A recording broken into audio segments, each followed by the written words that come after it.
And we're on. Good evening. Everyone, welcome. My name is Mark Mamagonian. I had to look down at my notes to confirm that. But I am the Director of Academic Affairs here at the National Association for Armenian Studies and Research, NAASR. Thank you for being with us tonight here in our building and online. I hope your taxes are done. It's April 15th. Did you know that until 1954, April 15th was actually March 15th, that March 15th was tax day? I just learned that recently. I thought I would share that with you.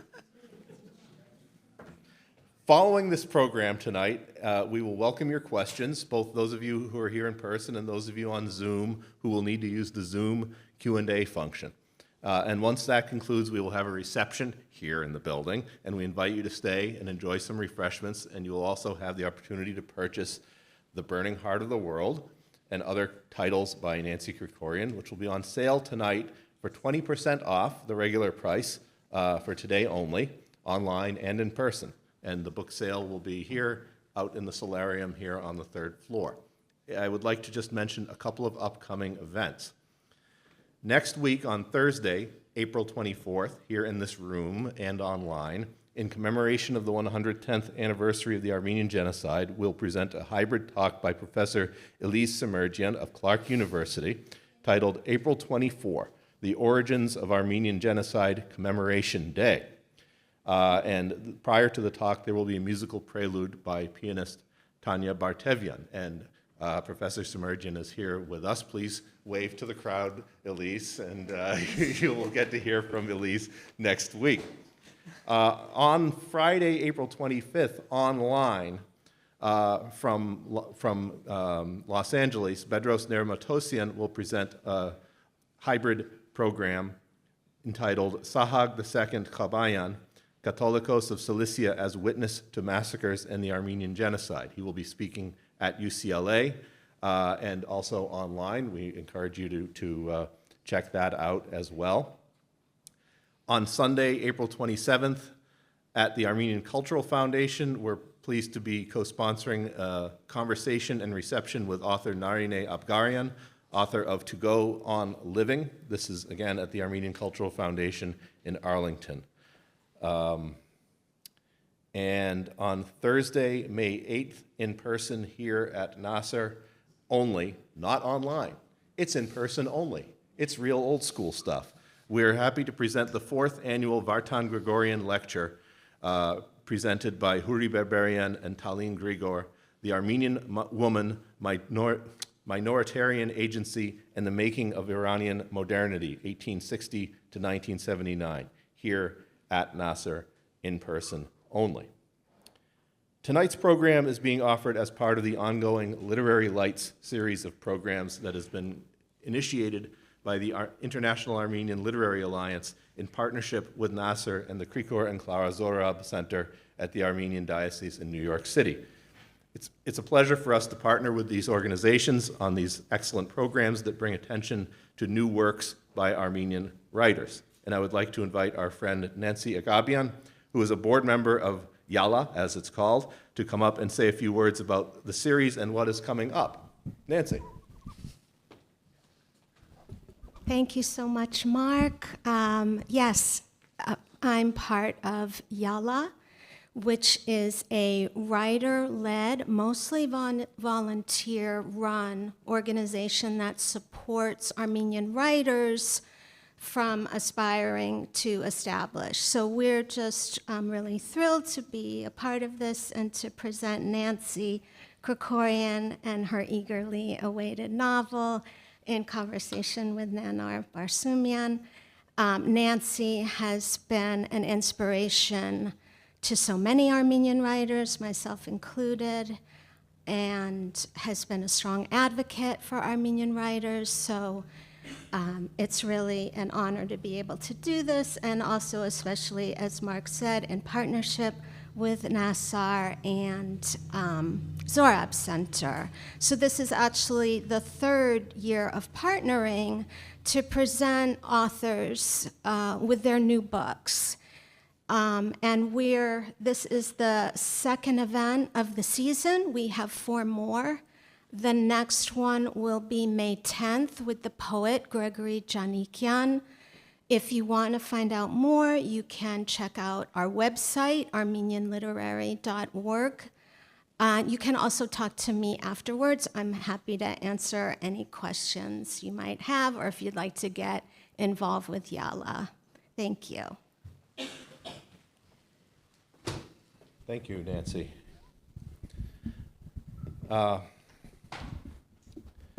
As always, I feel compelled to remind everyone that the work NAASR does is made possible by the support of our members and donors, in short, by you, for which we thank you. And please, if you are not a NAASR member, join now in this, our 70th year of supporting Armenian studies. And I urge you also to learn about the co-sponsors of tonight's program, Yala and the Zohrab Center, and support them as well. Later on, we will raffle off a signed copy of The Burning Heart of the World to a lucky NAASR member. If you're already a NAASR member and here in person, please sign the sheet that I believe Ani Babayan is passing around the room. So please do sign in with your contact information. And if you're on Zoom, we have your contact information, and if you're watching on YouTube, send us an email and say, hey, I'd like to be part of this raffle, and we will get you a signed copy of the book if you are the lucky winner. So, it's a huge pleasure to welcome back to NAASR a great writer, colleague, and friend, Nancy Kricorian, who will be in conversation with another wonderful writer, colleague, and friend, Nanore Barsoumian, centering on Nancy's new novel, The Burning Heart of the World. Nanore is a Boston-based writer and researcher. She has served as the editor of the Armenian Weekly, as well as the assistant editor prior to that. Her articles focus on books, politics, and human rights, while her scholarly research has explored genocide memorialization and denial. She is currently working on her debut novel, so we're looking forward to the day when she will be in the other chair and speaking to someone about her newly published book. And her review of The Burning Heart of the World was published about a month and a half ago in the Armenian Weekly. If I may be personal, briefly, the very first NAASR I attended as an employee of NAASR was a talk by Nancy Kricorian in connection with her debut novel, Zabelle, on February 5th, 1998, in a different century, a different millennium. In a different building. In a different building, a different everything. I remember very well in his introduction to her that night, for some reason this has stuck in my mind, that Manuk Young mentioned not only was Nancy a talented writer, but she was also a generous NAASR member. And she has remained so through all of these years while continuing her journey as one of the leading Armenian American writers of our time. Nancy was born and raised in Watertown, as I think many people here know, and she is the author of 4 novels about post-genocide Armenian diasporan experience, including Zabelle, which was translated into 7 languages and has been continuously in print since 1998. That's quite an accomplishment. Dreams of Bread and Fire, 2003, and All the Light There Was, 2013. Her essays and poems have appeared in an illustrious list of outlets, and she has taught at Barnard, Columbia, Yale, and New York University, and elsewhere. She has been the recipient of a New York Foundation for the Arts Fellowship, a gold medal from the Writers Union of Armenia, and the Anahit Literary Award. She lives in New York, and she has been a member of the NAASR Board of Directors since 2016. She's also a member of the Board of Directors of Yala. I urge you to pick up a copy of The Burning Heart of the World, and again, it is on sale tonight in the solarium on this floor, and she will surely sign a copy for you. It's a beautiful novel that gets at themes that will no doubt resonate with many of you. The stress and the scars that living through violence, displacement, and exile place on us, old and young, from generation to generation. I found it enormously moving and was able to keep myself together until I got to the last page and the 2 words written on it in Armenian, Zhogovortis Hamar, for my people. And then I did kind of lose it a little bit. But please welcome Nancy and Nanore.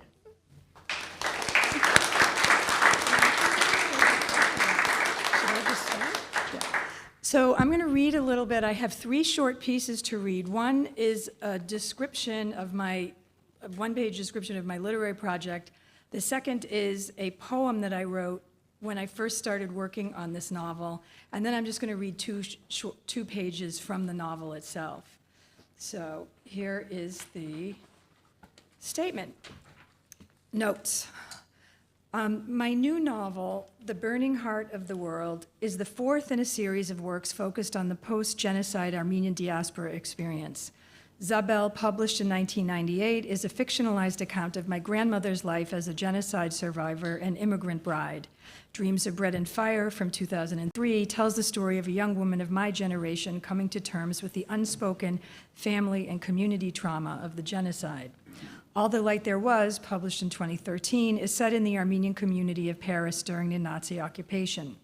My latest novel tells the story of a Beirut Armenian family before, during, and after the Lebanese Civil War.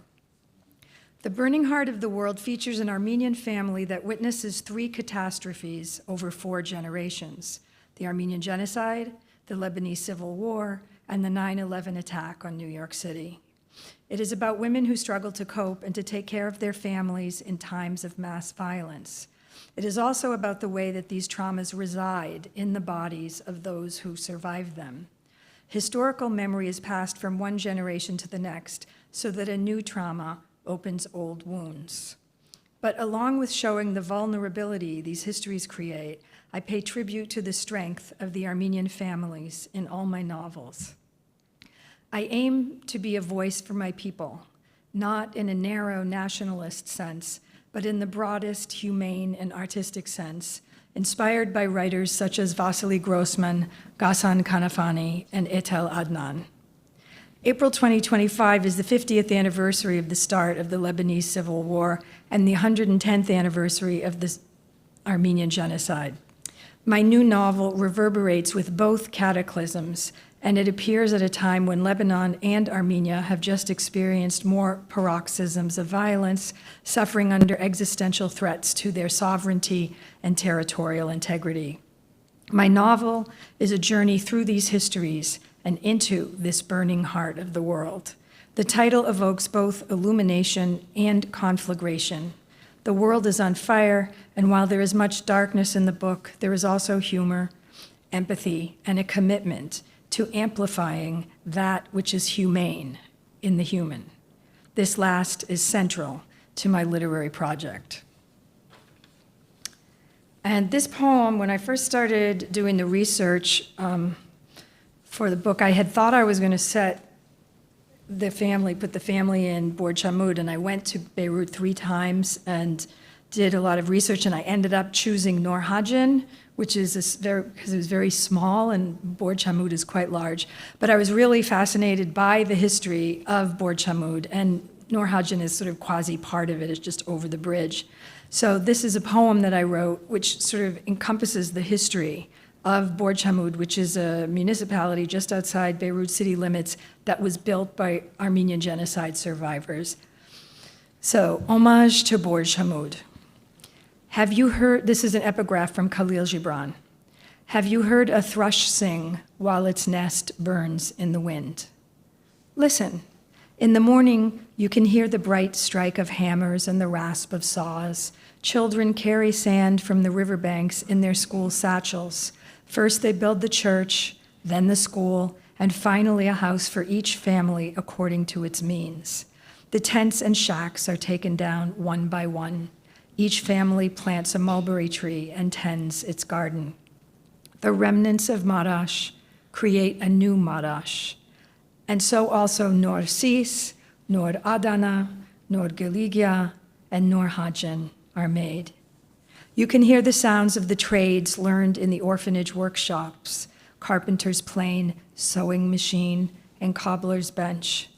The sharp smell of the tannery is in the air and in their clothes.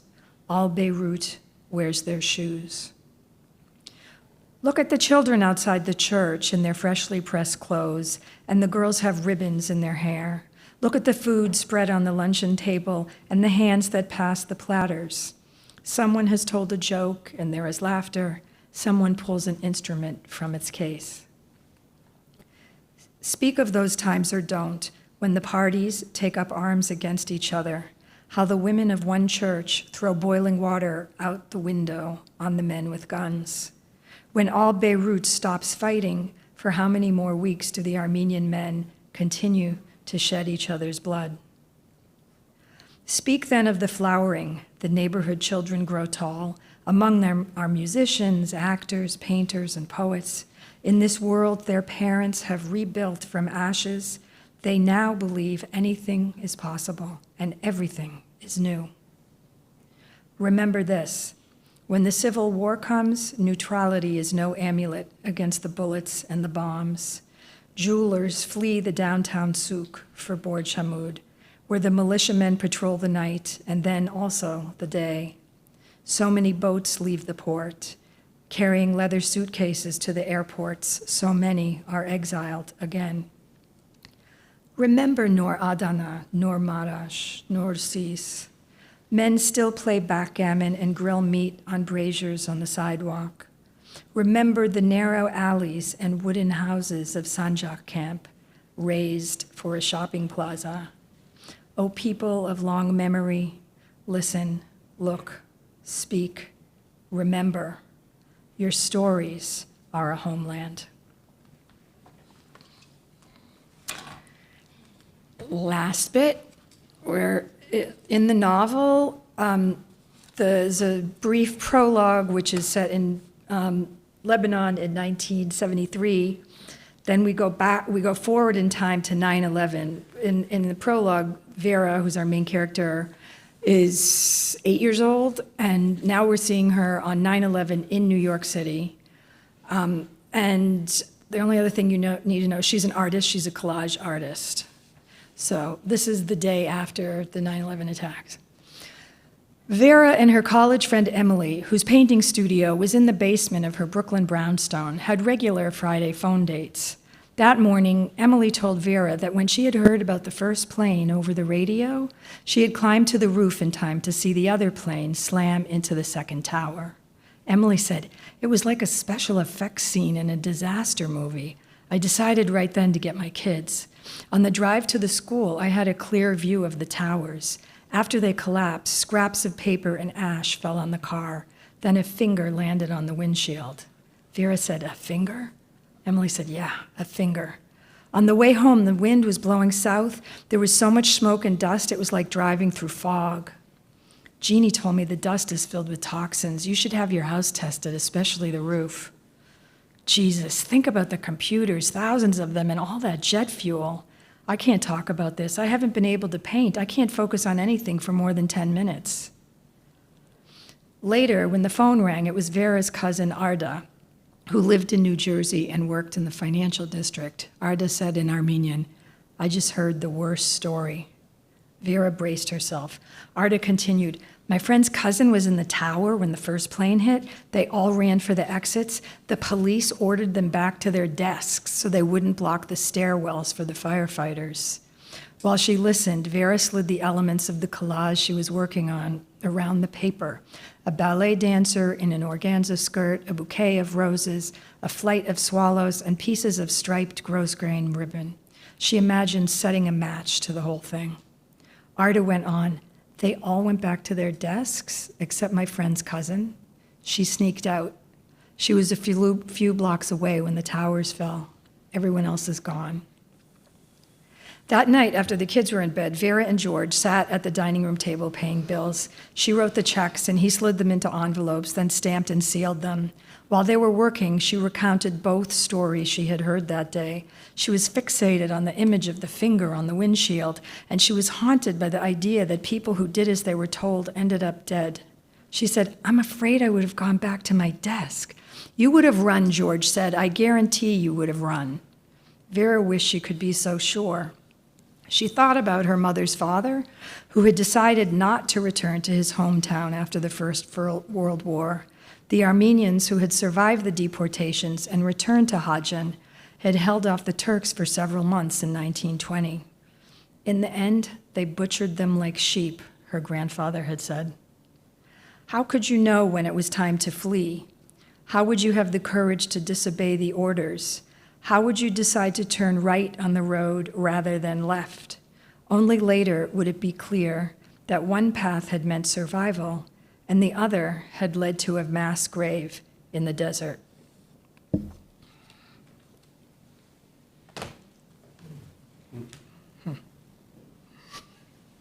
think we do need a minute with that one. Just sit with it. Yeah. Sit for a minute. All right, thank you for that reading. It's the poem was incredibly moving and powerful, as was the opening. And this novel itself is, in turn, sad and enchanting and funny at times, and I'm not sure how you manage all that. And I want to first congratulate you, because I finished this book with tears in my eyes and this strange sense of arrival and relief, as if I had arrived home. And that makes so much sense with the poem that you read, too, where you talk about how Our the stories are our homeland. Yeah. Your stories are our homeland, right? And the other day I read an interview that you had done with a war photographer, Alin Manukyan, who had documented the Lebanese Civil War. Yeah. And she had a really interesting quote in there. And because you asked her about exile, if she felt like she was in exile, I think that was the Yeah. question. And she said, everyone in Lebanon has a village they come from. Can you feel like you belong to the country if you don't have a village? Can you feel like you belong to the country if you don't have a village? And going back to your poem, I mean, we're talking about Nor Marash, Nor Hajan, all these places, the old village, the new village. Right.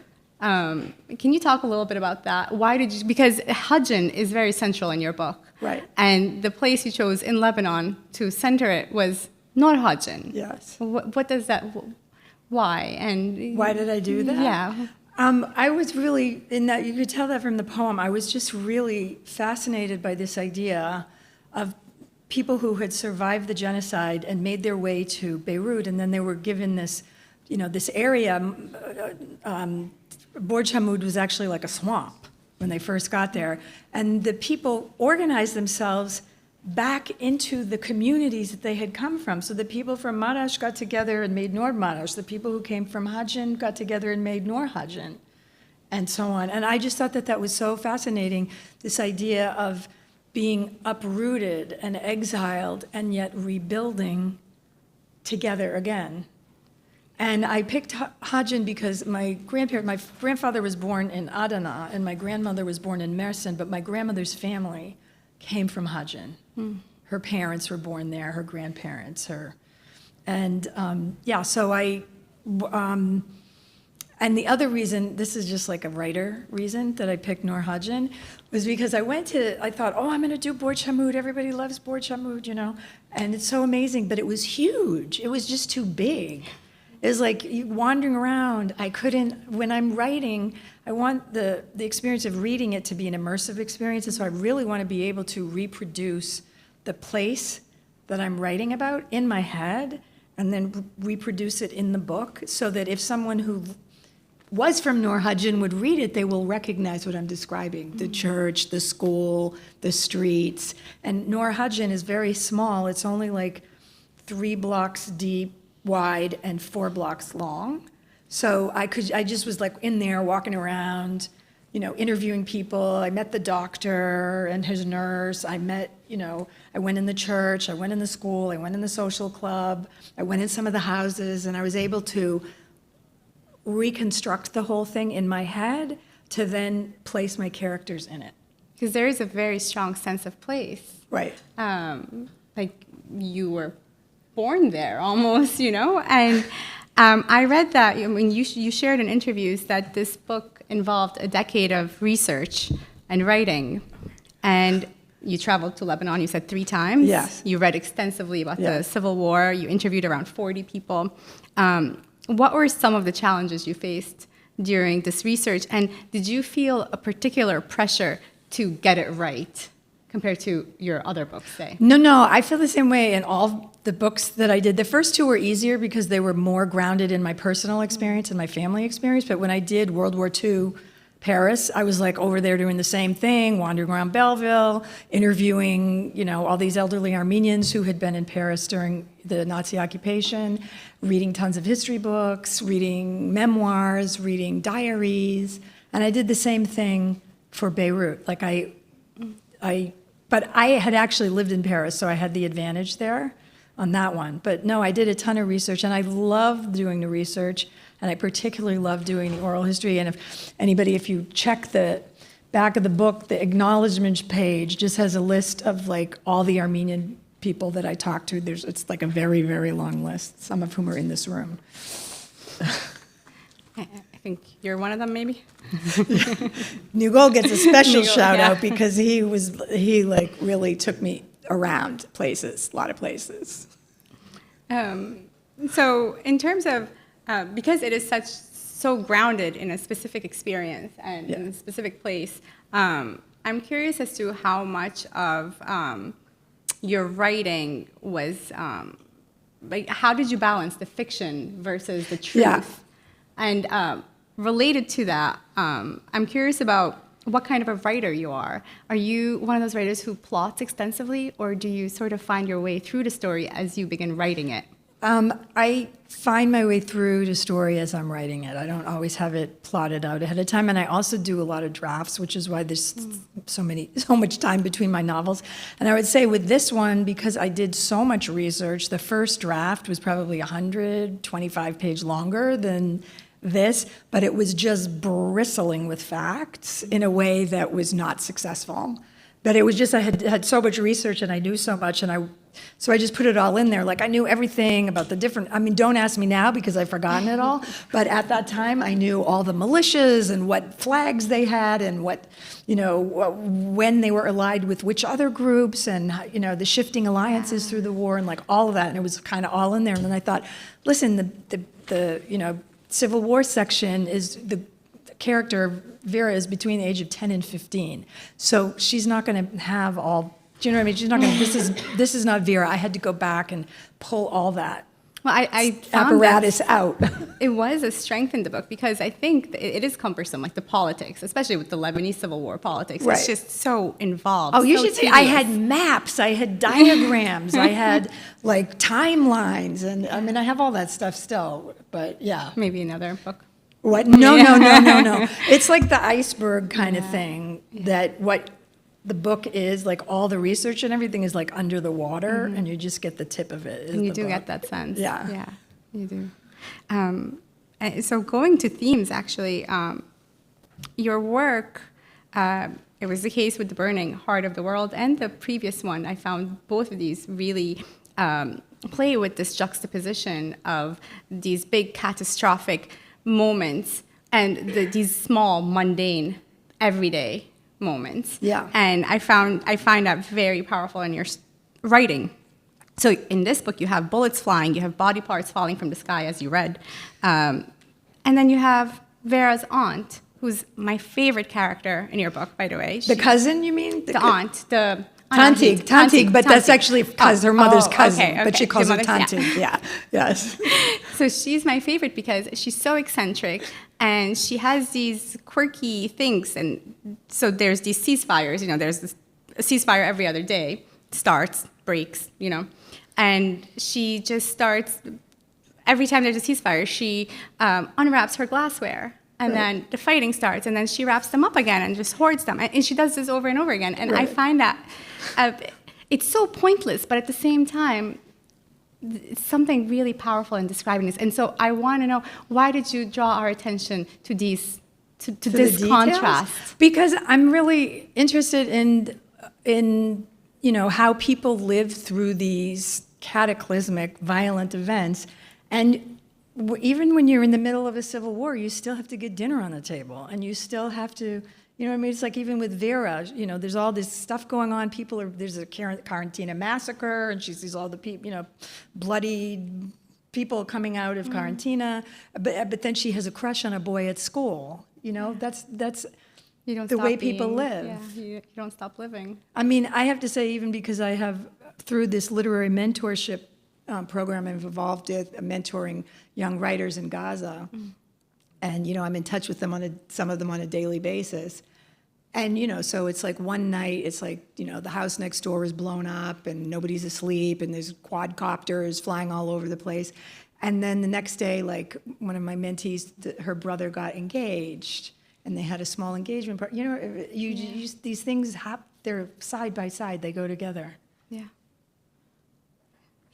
It's powerful, and it's funny because I have one memory that's really strong from Lebanon, because I saw some of the war too, and it's this memory of one of our neighbors. He lived on the 4th floor, we lived on the 5th floor, and one day we find him out on the stairs on the landing in his undershirt, and he has the mangal, the barbecue. He's barbecuing chicken or whatever, and the smoke is just filling up the stairs. There's not a single window, and it's just, that's what I remember from the war so vividly, is this man on these stairs, the dark stairs. We also had no electricity, and he's making his kebab, and you got to keep living, I guess. And I love that you focus on these things. But there's also a lot of trauma in this book, but it's very subtle. And neither the reader nor the characters seem aware of it, really, as it unfolds. It surfaces later in an entirely different setting in the 9/11 scenes. Can you talk about your choices and how you portrayed trauma, especially your decision to foreground the story in the aftermath of the World Trade Center attacks? I mean, part of that was that I was in New York on 9/11, and I had a friend who was in my lifelong quest to learn Armenian, was my Armenian tutor, who lived next door. She was a grad student at Columbia, and she was completely freaked out by the 9/11 attack, as we all were, but for her, she was just having nightmares about she was from Beirut, and she was having nightmares about the Civil War, and I could tell other Armenian friends from Beirut, like everybody was talking, and everybody, it just reopened all this stuff for people. So I had I had that person in mind when I was thinking about shaping this, and I wanted to show the way that I think I said that the past traumas reside in the body, and you have ways of coping with them, and you have ways, like there's Vera, American Vera. She has a whole new life and a new identity and wearing new, making this American life. But then when the World Trade Center attacks happen, Beirut Vera is awakened in her, and she starts coming undone. I don't know if I quite answered it. Yeah, and what I noticed was the memories that she has are so much more vivid than when she's living them later. As we find out, these scenes, she's kind of like glances over them. It's not, she doesn't really linger on those moments of violence or death that she's seeing. Right. But the older Vera, I have a really interesting story that I did that interview with Aline Manoukian, who's a Armenian photojournalist in Lebanon, who was worked for Reuters, and she was like the bureau chief she ended up being a bureau chief for Lebanon and Syria, but she was like 19 years old when she started as a war photographer in Beirut. And she told me a story which I'm like a magpie, people tell me stories and I use bits and pieces and build a nest out of it. She told me the story about seeing the Quarantina massacre, the day after the Quarantina massacre. It was 1976, there was this horrible massacre in Quarantina, which it comes from the word quarantine, and it was originally a refugee camp for Armenian genocide survivors. And then over time, a lot of Armenians moved. There were still some Armenians there, but a lot of Armenians moved out, and there were a lot of Palestinians and Syrians, and a lot of Palestinians who were living there. And the Phalangists went in 1976 and massacred, killed people. And Aline told me a story. She said, well, her father's good friend had a furniture factory in Quarantina because it had been there from when it was an Armenian neighborhood. And he wanted to go see what had happened the day after the massacre, what had happened to his furniture factory. So Aline, her father, her friends, her father's friend and his daughter, the four of them got in the car and drove to the scene of the massacre. And there were dead bodies all over the place. And Aline said to me, she said, her friend said to her later, did you see all the bodies? And she said, no, I didn't see any bodies. And she had just completely repressed it. She said, and she told me, I got so many great stories that I didn't end up putting in that interview, but she said, no, I said, there was a man's head. I saw a head. There was a bit of roof had collapsed, and I saw the top of somebody's head, but that's all I saw. And her friend had seen like dozens of Something similar, I think, corpses. happens in the book too, Yeah, right? yeah. think Well, I the brother, repurposed Vera's it. The yeah. brother ends up going, and the mother is like so furious. Like she's like to the father, "Why would you take your son to see a massacre?" She's the voice of reason sometimes in that book. She's great. Yeah. So, anyways, that was.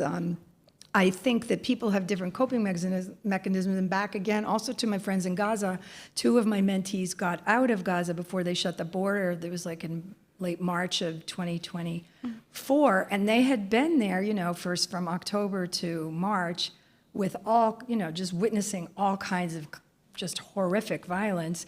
But they had just managed, and when they got to Cairo, they completely collapsed.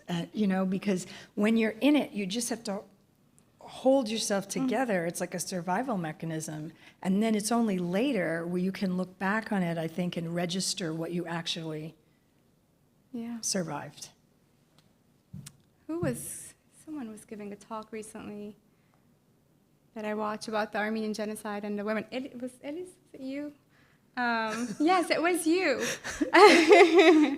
And you were talking about how all these girls, the women who survived their escape from enslavement post-genocide, and they made it to the safe house, and they would make it, but then they would die soon after. But they would make it to that point, and then just, So, Anyways. But since you talked about Gaza, I'm curious about the language you use when you talk about some of the more violent scenes. And in recent years, we've seen poetry, especially from Palestinian writers like Musab Abu Toha, Rifat Al-Arir, and Fadi Juda, and poetry is used as a powerful response to violence, and it's almost reclaiming dignity and humanity in the face of horror. You also did an event recently with Shahi Mankerian, whose poems speak to the horrors of the Lebanese Civil War. Yeah. And in your own writing, we see the same poetic impulse.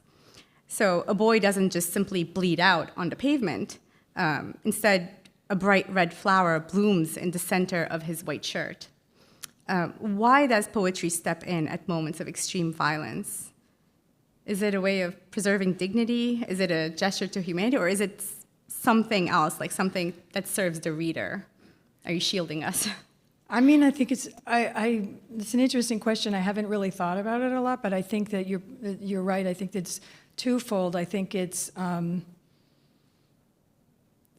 don't know, I think sometimes as a writer, I get very focused on trying to describe something in a fresh and original way, and I don't always register how devastating it is. You know what I mean? It's like the poems that you're talking about by Musab Abu Toha, Rifat Al-Arir, and Fadi Juda, they're pretty devastating, right? I don't know. I know that there was post-Holocaust, it was like, how can you write poetry after the Holocaust? After the disaster. Right, after that kind of disaster, but you still do. And I think there is a bit, I really didn't want the violence to be graphic and grisly, but I wanted it to be evocative. I think you succeeded, Yeah. because I think, I think it was a really sensitive way of describing things, but without really sensationalizing anything, any of the violence.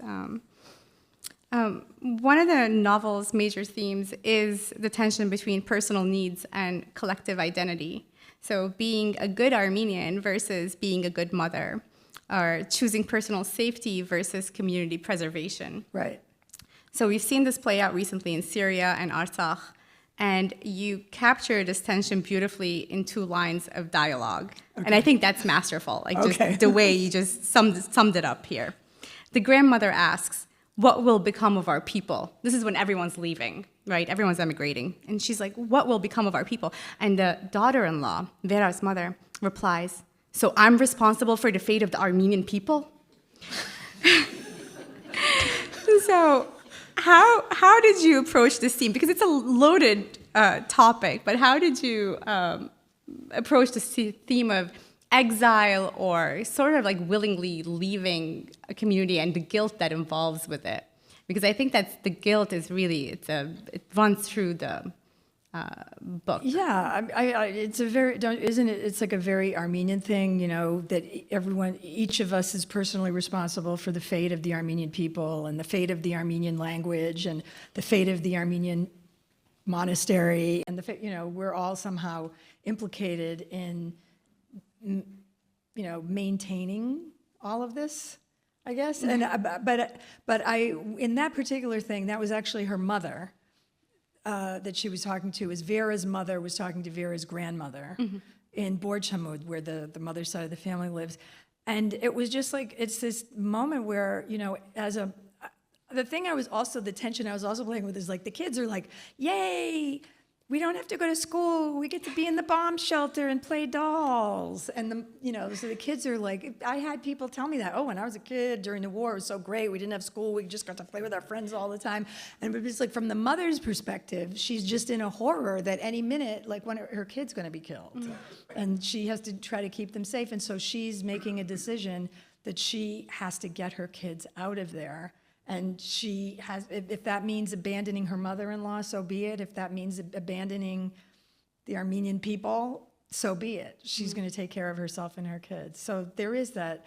I mean, I feel like that right now with some of the students that I work with in Gaza, who are going to be allowed to leave, it looks like, but probably are going to be required to sign a paper saying they won't come back.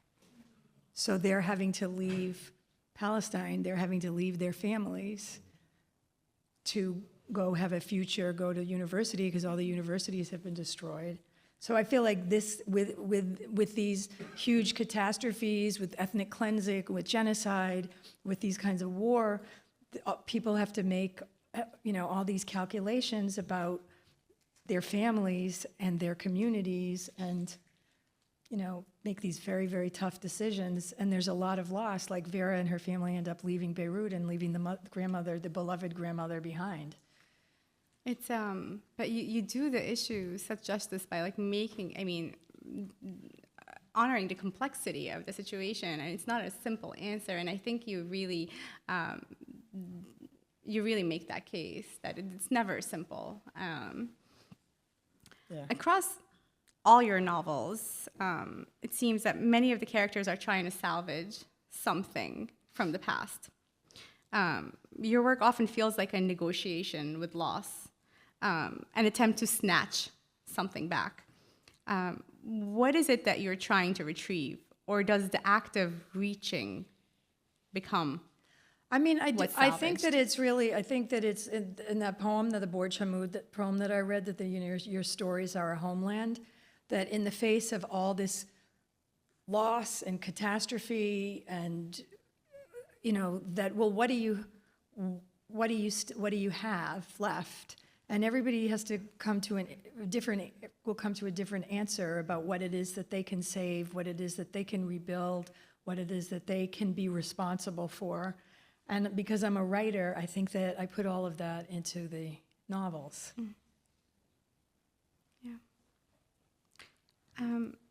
One more question? Just one more. Okay, one more. And then we'll open it this up. One, I'm curious about the ending. Sorry. 10-part question. Okay. The ending of honestly, this is like, she's my ideal reader. You should see the review that she wrote. It's like, but go ahead. Yes, one more. The final question. Okay. So, the ending of your book blew me away. It was so powerful. I was crying. I was stunned. But we can't have a spoiler. No, zero spoilers. Zero Okay. spoilers about the content, but I have a question about the form. Okay. So you mentioned in a recent interview that you read 50 to 60 Armenian folktales in order to strike the right tone for the final scene. Yes. Can you talk about that? What was so important about getting that tone right, the Armenian folktale tone? Why was that important to you? Why end on that note? Because I wanted at the end, I did the same thing in Zabelle. There's a folktale-ish at the end of Zabelle, also set in Hajin.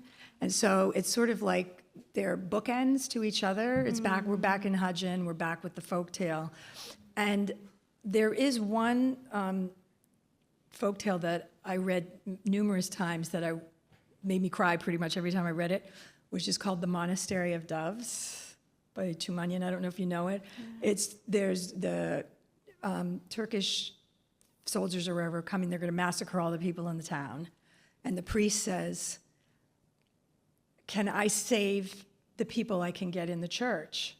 And so the Turkish or whatever official says, "Yes, you can. Whoever you can fit in the church, you can save." So every single person in the town comes into the church, comes into the church, comes into the church. It's physically impossible for this many people to be in the church, but what's happening is they're all turning into doves and flying out the window of the church. And that story was so, so powerful. And I read a lot of other ones. I wanted to, have other sources of inspiration. But birds are a huge theme through the book. I mean, there's even the epigraph, "My heart is like a house in ruins, the beams in splinters, the pillars shaken. Wild birds build their nest where my home once was," which is from Gomidas on Duni. And so the last chapter, I wanted it to be a magical gift to the reader. It was. Okay. It really was. I mean, and I'm done. Okay. I think it would be appropriate to clap. And Okay.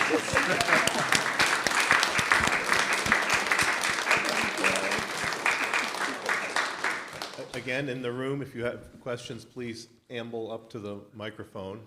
And if you're online, you can do the online equivalent of that. I'm glad you mentioned birds. I was going to ask about birds, too, because it's obvious that you're a bird person.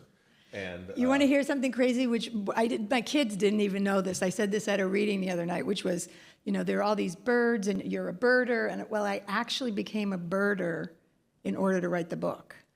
I started birding at the same time that I started researching the book, because I knew that was, like that epigraph also to the poem, the Khalil Gibran, "Have you heard a thrush sing while it watches its nest burn in the wind?" That was something that I wanted built in from the beginning of the book. Was there another birding question? No, I think that was it, actually. Yeah, but then now I'm like completely crazy avid birder, which and that's going to be for the rest of my life. But it started out as part of the research for the book. I was planning on counting the birds to just tell you how many, because I have them here. I took notes of all the birds. It's amazing. But they're not overwhelming. You don't really notice it that much, Yes, they're definitely woven in, I hope. Yes. Yeah. It's a magical spell. Yes. Right here. Over to here. Yes. Thank you.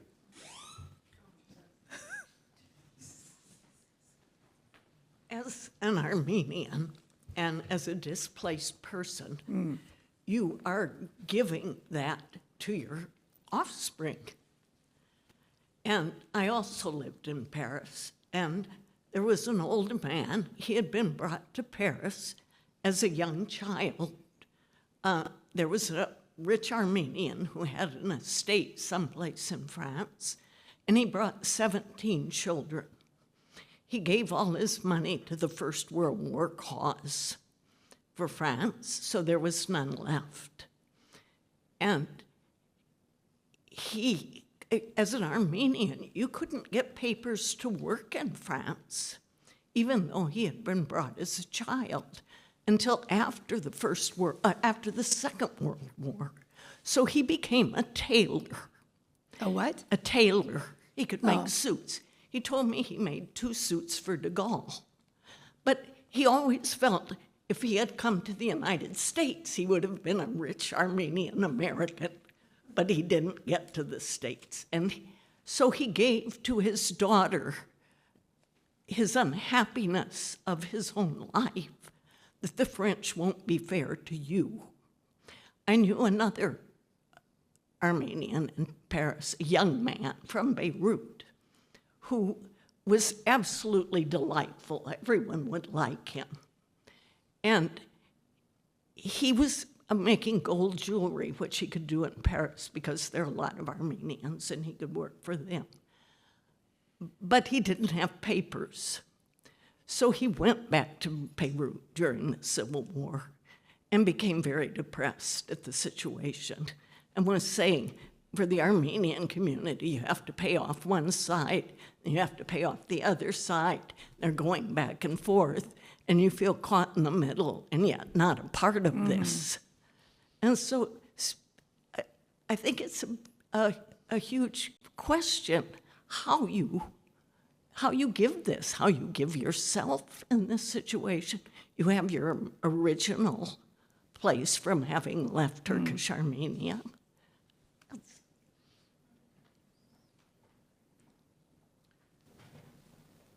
Yeah, can you talk about the issue of passing along trauma to children? I mean, is there any way out of that? Is there any way to mitigate it? Is that even possible? I mean, I don't know. I think that there is intergenerational transmission of trauma that occurs even on a nonverbal level. And I'm not a science person, but there is even research showing there's epigenetic changes, in the DNA, the body, from these experiences that gets passed down to the next generation. I guess that it's not like I feel like any of this is hopeless. I feel like, there are all different ways of managing trauma and trying to mitigate, passing it along, but I don't know. I don't have the answers to that. I think it's a good thing, too. You want Yeah. to pass on your experience. Please. Yeah. I wanted to partially answer that. I think art helps us process trauma, and that's one of the gifts of your work, is that we get to see a window into ourselves in all of your books. So I can tell you as a writer, I feel like so much of the reason I do it is to process trauma, and I think, like I said, we get that gift from reading your books. My question is, could you talk a bit about your vision to write about diaspora communities and how that evolved through your career? Yeah.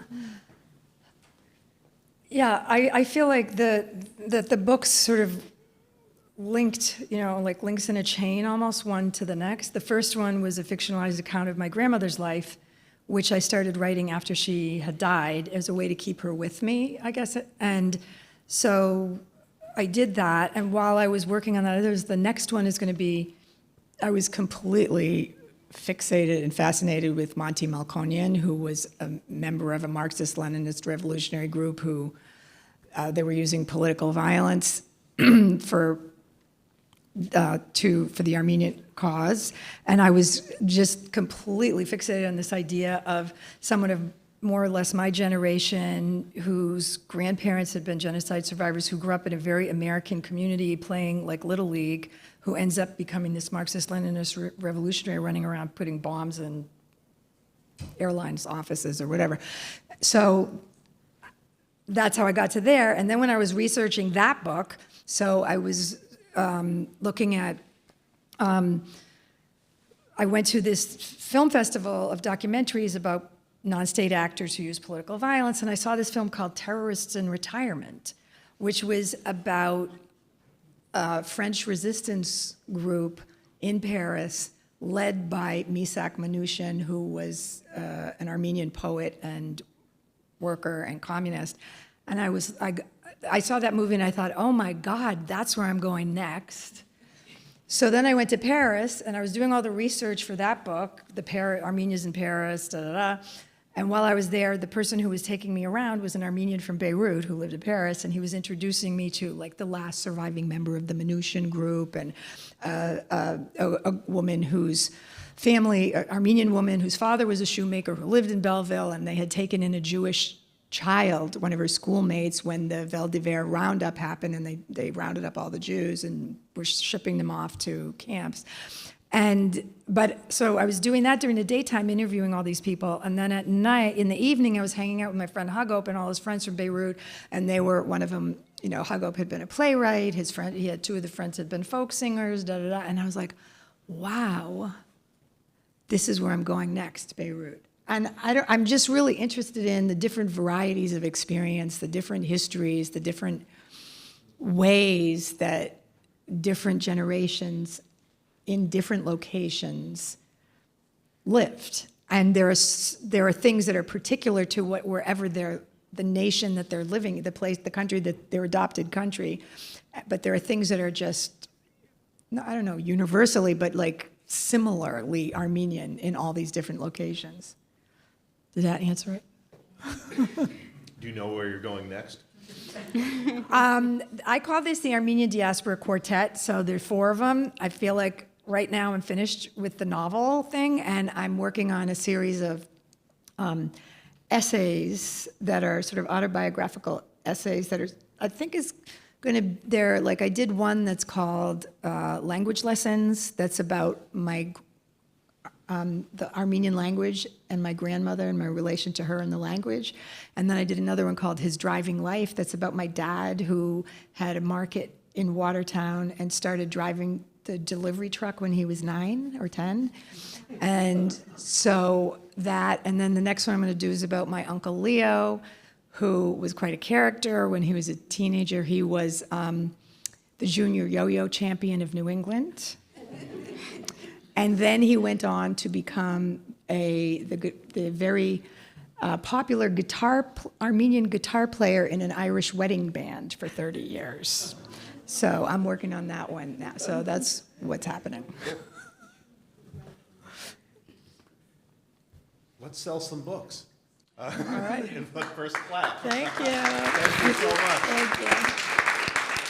Nancy, Nanore, that was fantastic. Thank you for talking about the book and the process of writing it. And it's wonderful, and it really is a fantastic book. I really encourage you, pick up a copy. If you're watching online, you can order it online from us or from some other fine bookseller, but order it from us. And you can pick it up out there, and Nancy will set up and sign. And if you didn't sign in to win a signed copy, please do so. And thank you so much. Hope to see you all next week if you're able to. Thursday night, you will hear Elise Submergent's very interesting lecture on April 24th. It's on April 24th, and it's about April 24th. See you then. Okay.